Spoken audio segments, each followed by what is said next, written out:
ನಮ್ಮ ಕಾರ್ಯಕರ್ತಕ್ಕೆ ನಾನು ಒಂದು ಕೂಗನ್ನು ಸಂದೇಶವನ್ನು ಕೊಡಬೇಕಾಗ್ತದೆ.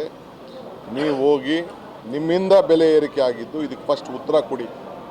ಯಾಕೆ ಚಿನ್ನದ ಬೆಲೆ ಜಾಸ್ತಿ ಆಯಿತು, ಪೆಟ್ರೋಲ್ ಆಯಿತು, ಡೀಸೆಲ್ ಆಯಿತು, ಗ್ಯಾಸ್ ಆಯಿತು, ನಾವು ಅದಕ್ಕೆಲ್ಲ ಸಹಾಯ ಮಾಡಬೇಕು ಅಂತೇಳಿ ಇವತ್ತು ನಾವು 52,000 ಕೋಟಿ ರೂಪಾಯಿ ಜನರಿಗೆ ಕೊಟ್ಟು ನಿಮ್ಮೆಲ್ಲರ ಬದುಕಿನಲ್ಲಿ ನಾವು ಕೂಡ ಒಂದು ಭಾಗಿಯಾಗ್ತಾಯಿದ್ದೀವಿ. ಸೊ ಅದಕ್ಕೆ I would like to warn, ನಾನು ಎಚ್ಚರಿಕೆಯಿಂದ ಹೇಳ್ತಾ ಇದ್ದೀನಿ, ನಮ್ಮ ಕಾರ್ಯಕರ್ತರಿಗೆ ಇದನ್ನು ನೀವು ನೆಟ್ಟಿಗೆ ಮಾಡಿಕೊಂಡ್ರೆ ಸರಿ, ಇಲ್ಲ ಅಂದರೆ ಇದೇ ಆ್ಯಟಿಟ್ಯೂಡ್ ಏನಾದ್ರು ಇದು ಪ್ರಾರಂಭ ಆಗಿದೆ, ನಮ್ಮ ಹೋರಾಟ ನಿಮ್ಮ ವಿರುದ್ಧ ಹೋರಾಟ, ನನಗೆ ನಿಮ್ಗಿನ್ನ ಜಾಸ್ತಿ ಕಾರ್ಯರೂಪವನ್ನು ಮಾಡೋಷ್ಟು ಶಕ್ತಿ ಭಗವಂತ ಈ ರಾಜ್ಯದ ಜನತೆ ನಮಗೆ ಕೊಟ್ಟಿದ್ದಾನೆ. ಇದು ಬೇರೆ ಇಲ್ಲ. ಸೊ ಆದ್ದರಿಂದ ನಿಮ್ಮೆಲ್ಲರೂ ಕೂಡ ನಾನು ಎಚ್ಚರಿಕೆಯನ್ನು ಕೊಡ್ತಾ ಇದ್ದೀನಿ.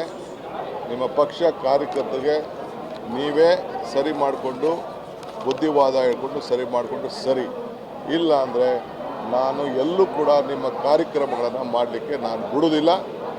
ಎಲ್ಲ ಥರದ ಹೋರಾಟಕ್ಕೂ ಕೂಡ ನಾವು ಕೂಡ ಪ್ರತಿ ಹೋರಾಟಕ್ಕೆ ಸಿದ್ಧವಾಗಿದ್ದೇವೆ ಅನ್ನೋ ಮಾತನ್ನು ಹೇಳಲಿಕ್ಕೆ ನಾನು ಬಯಸ್ತಾ ಇದ್ದೀನಿ. ಇದೊಂದು ಎಚ್ಚರಿಕೆಯ ಗಂಟೆ ಅಂತ ನಾನು ಮನವಿ ಮಾಡ್ತಾ ಇಲ್ಲ. ಐ ಆಮ್ ವಾರ್ನಿಂಗ್ ಯು, ಇಷ್ಟು ಮಾತ್ರ ಹೇಳ್ತೀನಿ.